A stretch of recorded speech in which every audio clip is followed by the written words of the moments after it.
السلام علیکم ناظرین، میں محمد اسلم حسین سیاست کی خبروں میں آپ سب کا استقبال کرتا ہوں۔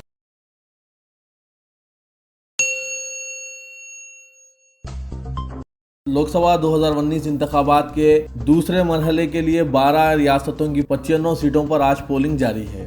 دوسرے مرحلے میں تمل ناڈو کی 38، کرناٹک کی 14، مہاراشٹر کی 10، اتر پردیش کی 8، آسام، بہار اور اڑیسہ کی 5، چھتیس گڑھ اور مغربی بنگال کی 3، جموں کشمیر کی 2 اور منی پور اور پڈوچیری کے 1 سیٹوں پر پولنگ آج ہو رہی ہے۔ پولنگ صبح سے شروع ہو چکی ہے۔ 12 میں سے 4 ریاستوں میں پہلے گھنٹے میں پولنگ صرف 1% ریکارڈ کی گئی ہے۔ بی جے پی نے اپنی ہندوتوا شوبیہ کو نمایاں کرتے ہوئے آج مالیگاؤں بم دھماکے کیس کی ملزمہ سادھوی پرگیا سنگھ ٹھاکر کو لوک سبھا انتخابات میں بھوپال سے کانگریس کے قداور لیڈر اور سابق چیف منسٹر مدھیہ پردیش دگ وجے سنگھ کے خلاف میدان میں اتارا ہے۔ پرگیا نے اپنی امیدواری کے اعلان کے چند لمحوں بعد دگ وجے سنگھ پر برہمی کا اظہار کرتے ہوئے ان پر سناتن دھرم کو بدنام کرنے کا الزام لگایا۔ پرگیا سنگھ ٹھاکر ضمانت پر رہا ہوئی ہے، جسے ایک عدالت نے 2008 کے کیس میں مکوکا کے سخت قانون سے بری کیا تھا، لیکن اب بھی اسے غیر قانونی سرگرمیوں کے انسداد کے قانون اور دوسری دفعات کے تحت مقدمے کا سامنا ہے۔ 40 سالہ زعفرانی کارکن کو منتخب کرنے کے بی جے پی کے فیصلے سے کانگریس کو حاشیے پر لانے کی اس کی کوششوں کا اظہار ہوتا ہے۔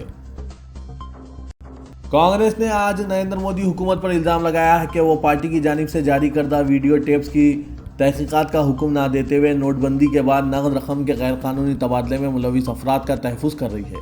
پارٹی نے کلپس کا ایک اور سیٹ پیش کیا جس میں یہ بتایا گیا ہے کہ بعض افراد اقتدار سے قربت کا دعویٰ کرتے ہوئے لوٹ میں ملوث ہیں۔ سینئر پارٹی لیڈر کپل سبل نے یہ سوال کیا کہ کیوں چوکیدار اس وقت سو رہے تھے جبکہ یہ تمام باتیں واقع ہو رہے تھے۔ انہوں نے الزام لگایا کہ ثبوت کی حیثیت سے دیے گئے ویڈیوز کی کوئی تحقیقات نہ ہونے سے یہ پتہ چلتا ہے کہ ان افراد کا جو اس لوٹ میں ملوث ہیں تحفظ کیا جا رہا ہے۔ وزیر اعظم نریندر مودی نے اپنے پاکستانی ہم منصب عمران خان پر ان کے اس دعوے پر وار کیا کہ اگر بی جے پی لوک سبھا انتخابات جیت جاتی ہے تو ایسی صورت میں ہند پاک امن بات چیت کے بہتر امکان ہوگا۔ وزیر اعظم نے کہا کہ سابق کرکٹر کھلاڑی کی ایک کوشش ہے جس کا مقصد ان کی الٹی سوئنگ کے ساتھ ہندوستان کے انتخابات پر اثر انداز ہونا ہے۔ مودی نے اس بات کا بھی ذکر کیا کہ عمران خان نے پاکستان کے انتخابات کے موقع پر انہیں نشانہ بناتے ہوئے ایک نعرے کا استعمال کیا تھا۔ وزیر اعظم نے ایک انٹرویو میں کہا کہ عمران خان کا نعرہ یہ تھا، مودی کا جو یار ہے وہ غدار ہے، وہ غدار ہے۔ وزیر اعظم نے اس اعتماد کا اظہار کیا کہ بی جے پی پہلے سے زیادہ نشستوں پر جیتے گی۔ 2016 اور 2018 کے درمیان تقریباً 50 لاکھ افراد اپنی ملازمتوں سے محروم ہو گئے۔ ان میں سے بیشتر نوجوان اور تعلیم یافتہ تھے اور مردوں سے زیادہ خواتین متاثر ہوئی۔ عظیم پریم جی یونیورسٹی کے سینٹر فار امپلائمنٹ کی ایک رپورٹ میں یہ بات بتائی گئی۔ 1991 میں فراغ دلانہ پالیسی اختیار کیے جانے کے بعد 2016 تا 2018 کے عرصے میں 2 بڑے وسیع سطح پر معاشی اقدامات کیے گئے، یعنی نوٹ بندی اور اشیاء و خدمات ٹیکس GST۔ تاہم رپورٹ میں یہ بھی کہا گیا ہے کہ صرف ان رجحانات کی بنیاد پر کوئی راست اتفاقی تعلق قائم نہیں کیا جا سکا۔ روزگار میں عموماً 2011 کے بعد مستقل مزاجی سے اضافہ ہوا۔ یہ رپورٹ بامبے کے think tank centre for monitoring the Indian economy کے صارفین کے پہلوؤں کے سروے کی ڈاٹا پر مبنی ہے۔ اس رپورٹ میں کہا گیا ہے کہ CMIE CPDX کے ہمارے تجزیے سے یہ انکشاف ہوا ہے کہ 2016 اور 2018 کے درمیان 50 لاکھ افراد ملازمتوں سے محروم ہو گئے۔ جیٹ ایئر ویز نے 25 سال فضا میں پرواز کرنے کے بعد اپنے آپریشن کو عبوری طور پر روکنے کا اعلان کیا ہے۔ مالیاتی اداروں نے اسے 400 کروڑ روپے کی لائف لائن دینے سے انکار کر دیا، جس کے بعد یہ اعلان کیا گیا۔ اس طرح 20,000 نوکریاں اور پیسنجرز کے ہزاروں کروڑ ریفنڈ خطرے میں پڑ گئے ہیں۔ نریش گوئل نے اس ایئر لائن کی بنیاد ڈالی تھی۔ اس ایئر لائن نے 2.5 دہائیوں میں لاکھوں کروڑوں مسافرین کی خدمت کی۔ جیٹ ایئر ویز گزشتہ 5 برسوں میں اپنے آپریشنز بند کرنے والی 7ویں ڈومیسٹک ایئر لائن بن گئی ہے۔ یہ ایئر لائن مالی بحران سے دوچار ہو گئی، اسے مسلسل نقصانات ہو رہے تھے۔ ایک عرصے تک اس جھوٹ کو بار بار دہرایا جاتا رہا ہے کہ ہر مسلمان دہشت گرد نہیں ہوتا، لیکن ہر دہشت گرد مسلمان ہوتا ہے۔ پروپیگنڈے کے بل پر اس جھوٹ کو اس حد تک خوشنما بنا کر پیش کیا گیا کہ بہت سے سنجیدہ لوگ بھی جن کے ذہن فرقہ وارانہ آلودگی سے پاک تھے اس کو سچ سمجھنے لگے۔ ایک عام رجحان یہ بن گیا کہ ہر دہشت گرد مسلمان ہی ہوتا ہے، لیکن دہشت گردی کے فریم میں کسی اور کا فوٹو بھی فٹ ہو سکتا ہے۔ یہ ثابت کیا آنجانی ہیمنت کرکرے نے۔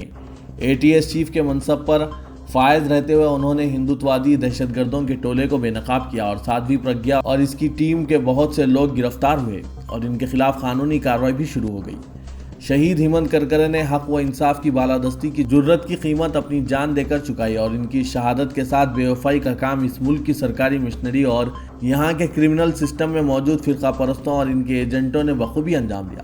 اور اس کا نتیجہ یہ نکلا کہ جہاں ایک طرف ممبئی اور مالیگاؤں بم دھماکوں میں ملوث ہونے کے جھوٹے الزام میں پھنسائے گئے درجنوں مسلمانوں کی زندگیاں برباد ہو گئی، اور جب عدالت نے انہیں تمام الزامات سے باعزت بری کر دیا تو ان کی زندگیاں برباد ہو چکی تھی، ان کے کیریئر اور ان کے کاروبار تباہ ہو چکے تھے، اور ان کی ذات پر اور ان کے اہل خانہ پر دہشت گردی اور ملک سے غداری کا کلنک لگ چکا تھا، جو مرتے دم تک یا شاید مرنے کے بعد بھی نہیں چھوٹے گا، اور میڈیا کے توسط سے یہ بدنما داغ ان کی آنے والی نسلوں میں بھی منتقل ہوتا رہے گا۔ اور دوسری طرف حقیقی دہشت گرد جن کے خلاف ٹھوس شواہد ہیں، سادھوی پرگیا اور سوامی آسیمانند کی طرح نہ صرف بری ہوتے رہیں گے بلکہ نوبت یہاں تک پہنچ گئی کہ سادھوی پرگیا جیسی شخصیتیں الیکشن کے میدان میں قسمت آزما رہی ہے۔ اگر ملک کی جمہوریت کے نصیب میں برے دن لکھے ہوں گے تو جیت کر پارلیمنٹ بھی پہنچ جائے گی۔ سادھوی پرگیا کو میدان میں اتار کر بی جے پی نے ایک تیر سے کئی شکار کی کوشش کی ہے۔ ایک طرف مسلمانوں کے زخموں پر نمک چھڑکا گیا ہے تو دوسری طرف ہندوتوا انتہا پسندوں کو یہ پیغام دیا ہے کہ وہ اپنی سرگرمیاں پوری ہمت اور حوصلے سے جاری رکھیں۔ بی جے پی، آر ایس ایس اور دیگر ہندوتوادی تنظیمیں اور اس کی سرکاری انتظامیہ اور عدالتی مشنری میں موجود فرقہ پرست عناصر ان کی پشت پناہی کے لیے موجود ہیں۔ یوگا گرو بابا رام دیو نے کہا کہ ملک کے اندر اور باہر ملک مخالف طاقتیں اور کئی عیسائی اور اسلامک ملک مودی کو اقتدار میں آنے سے روکنے کے لیے ہزاروں کروڑوں روپے کا فنڈ دے رہے ہیں۔ طویل وقت تک سیاسی بیانات سے دوری بنائے رکھنے کے بعد یوگا گرو بابا رام دیو ایک بار پھر سرگرم نظر آ رہے ہیں۔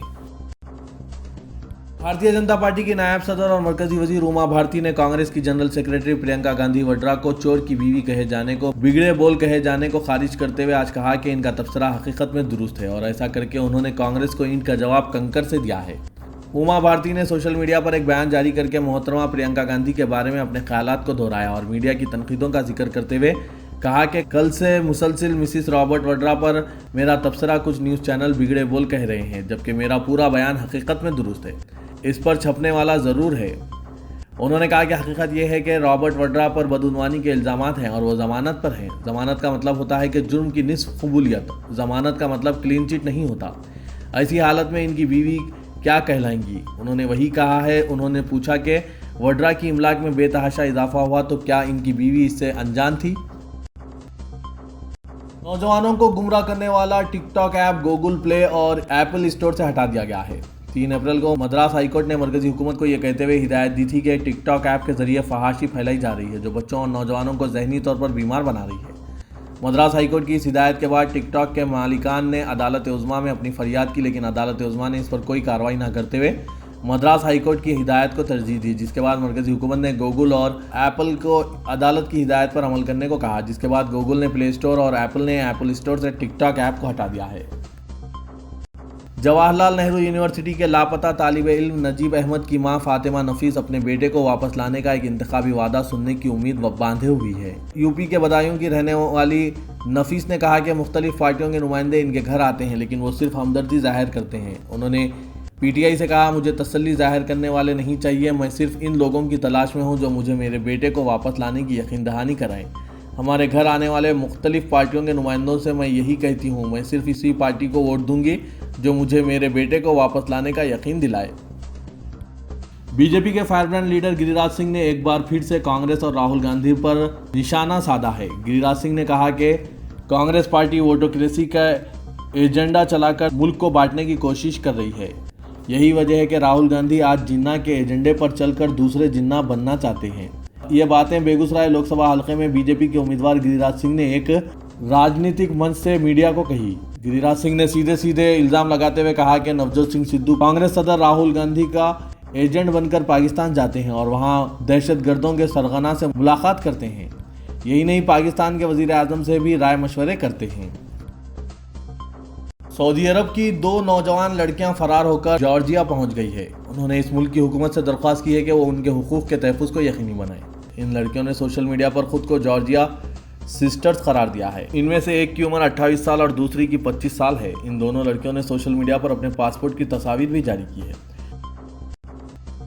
امریکی ایوان نمائندگان کی رکن تلسی گیبرڈ نے صدر ٹرمپ کو دہشت گرد گروہ القاعدہ کا سب سے بڑا حامی قرار دے دیا۔ تلسی گیبرڈ نے کانگریس کی مسلم رکن الہان عمر کے خلاف ٹرمپ کے حالیہ بیان کو دوغلے پن کا واضح ثبوت قرار دیتے ہوئے کہا کہ امریکی صدر شام میں القاعدہ کے سب سے بڑے محافظ بنے ہوئے ہیں۔ سعودی عرب میں ہندوستان کے نامزد سفیر ڈاکٹر اوصاف سعید نے کہا کہ دونوں ممالک کے معاشی اور تجارتی تعلقات میں فروغ کے علاوہ غیر مقیم ہندوستانیوں کے مسائل کی یکسوئی ان کی اولین ترجیح رہے گی۔ ڈاکٹر اوصاف سعید آج صدر نشین وقت محمد سلیم کی جانب سے ان کے اعزاز میں منعقدہ تہنیتی تقریب سے خطاب کر رہے تھے۔ اس تقریب میں جناب محمد سلیم نے وزیر داخلہ محمد محمود علی کو دوسری میعاد کے لیے رکن قانون ساز کونسل منتخب ہونے پر تہنیت پیش کی۔ اس کے علاوہ جناب عامر علی خان نیوز ایڈیٹر سیاست اور ڈاکٹر اسلم خان منصف کی گلپوشی کی گئی۔ اس تقریب میں پولیس کے اعلیٰ عہدیداروں کے علاوہ سرکردہ شخصیتوں نے شرکت کی۔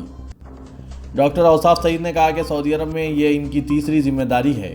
1995 سے 1998 میں وہ سعودی عرب میں قونصل حج اور 2004 تو 2008 قونصل جنرل جدہ کی حیثیت سے خدمات انجام دے چکے ہیں۔ اب ہندوستانی سفیر کی حیثیت سے اہم ذمہ داری دی گئی ہے جس پر وہ حکومت ہند سے اظہار تشکر کرتے ہیں۔ ہنومان جینتی کے موقع پر نکالے جانے والے جلوس کے پیش نظر پولیس نے دونوں شہروں میں سیکیورٹی کے سخت ترین انتظامات کا منصوبہ تیار کیا ہے۔ کمشنر پولیس حیدرآباد انجنی کمار اور کمشنر GHMC دانا کشور نے 12.5 کلومیٹر طویل جلوس کے راستے کا معائنہ کیا۔ 19 اپریل صبح 8:30 بجے گولی گوڑا علاقے سے ہنومان جینتی جلوس کا آغاز ہوگا اور اس کا اختتام سکندرآباد تاڑبن کے ہنومان مندر میں اختتام کو پہنچے گا۔ قابل غور بات یہ ہے کہ ہنومان جینتی کا انعقاد جمعے کے دن کیا جا رہا ہے، جس کے پیش نظر حیدرآباد پولیس کڑی چوکسی اختیار کیے ہوئے ہیں۔ اس موقع پر پولیس کمشنر حیدرآباد انجنی کمار نے کہا کہ ہنومان جینتی شوبھا یاترا کے موقع پر گولی گوڑے سے مرکزی جلوس نکالا جائے گا، جس میں رچا کنڈا اور سائبرآباد سے آنے والے تقریباً 50 چھوٹے جلوس مرکزی جلوس میں شامل ہو جائیں گے۔ انہوں نے کہا کہ ہنومان جینتی جلوس کے لیے 10,000 پولیس فورس کو متعین کیا جا رہا ہے اور 20 تلنگانہ اسپیشل پولیس کی کمپنیوں کو بھی تعینات کیا جائے گا۔ انہوں نے کہا کہ جلوس کے راستے میں 450 CCTV کیمرے نصب کیے جا رہے ہیں اور کمانڈ کنٹرول سینٹر کے ذریعے جلوس پر نظر رکھی جائے گی۔ تلنگانہ میں جاری موسم گرما کے گرم ترین دن ابھی آنے کو ہیں کہ اس سے پہلے ہی ریاست کے اکثر ذخائر پانی کی کم ترین سطح کے سبب ایسا لگتا ہے کہ جواب دے چکے ہیں، جن میں دونوں شہروں کے ذخائر آب عثمان ساگر اور حمایت ساگر بھی شامل ہیں، جس کے پیش نظر پانی کی سربراہی کے بارے میں مختلف خدشات لاحق ہو چکے ہیں۔ سرکاری اعداد و شمار کے مطابق گزشتہ سال اپریل کے ابتدائی 15 دن کے دوران ذخائر آب کی صورتحال کے رواں سال کی سطح سے تقابل سے پتہ چلتا ہے کہ پانی کی شدید قلت کا خطرہ لاحق ہے۔ ریاست کے کئی حصوں اور بالخصوص شہر حیدرآباد کے کئی علاقے پہلے سے پانی کی قلت کے مسئلے کا سامنا کر رہے ہیں۔ بعض شہری علاقوں میں 2 یا 3 دن میں ایک مرتبہ پانی سربراہ کیا جا رہا ہے۔ حیدرآباد کے کئی کالونیوں میں واٹر ٹینکر سے پانی حاصل کیا جا رہا ہے۔ تلنگانہ میں نہ صرف مختلف ذخائر آب تقریباً خشک ہو چکے ہیں بلکہ پانی کی زیر زمین سطح بھی بہت کم ہو چکی ہے، جس کی وجہ سے آبرسانی کا مسئلہ اور بھی سنگین ہو گیا ہے۔ حج 2019 کے عزیزیہ زمرے کے عازمین کے لیے مکہ مکرمہ کی حیدرآبادی رباط میں قیام کے لیے قرعہ اندازی مئی کے پہلے ہفتے میں منعقد ہوگی۔ ایگزیکٹو آفیسر تلنگانہ حج کمیٹی جناب M.A. وحید نے بتایا کہ ہر سال کی طرح مکہ مکرمہ کی حیدرآبادی رباط میں 1286 عازمین کے قیام کی گنجائش فراہم کی جائے گی۔ بکوتما علاقے میں تمام سہولتوں سے آراستہ حیدرآبادی رباط کی عمارتیں موجود ہیں۔ وزیر داخلہ محمد محمود علی نے قرعہ اندازی کے سلسلے میں ناظر رباط حسین محمد شریف سے بات چیت کی اور انہیں رمضان المبارک سے قبل دورہ حیدرآباد کی دعوت دی۔ صدر مجلس اتحاد المسلمین اسد الدین اویسی نے کہا ہے کہ حلقہ لوک سبھا اورنگ آباد سے مجلس کامیاب ہو سکتی ہے کیونکہ مہاراشٹر میں مجلس اور ونچت بہوجن اکھاڑی مشترکہ طور پر مقابلہ کر رہے ہیں۔ دونوں جماعتیں مل کر مظلوم عوام تک مثبت پیام پہنچا رہی ہے۔ ان جلوسوں سے ایک نئی طاقت اور مظلوم عوام میں ایک امید پیدا ہو چکی ہے۔ اورنگ آباد سے مجلسی امیدوار سید امتیاز جلیل اور مہاراشٹر کے دیگر علاقوں سے پرکاش امبیڈکر کی جماعت ونچت بہوجن اکھاڑی کے امیدواروں کی کامیابی ہندوستان کی مشترکہ تہذیب کی کامیابی اور سیکولرزم کی کامیابی ہوگی۔ اس لیے ضروری ہے کہ مہاراشٹر میں اورنگ آباد میں مجلس اور دیگر علاقوں میں ونچت بہوجن اکھاڑی کے امیدواروں کو بھاری اکثریت سے کامیاب کیا جائے۔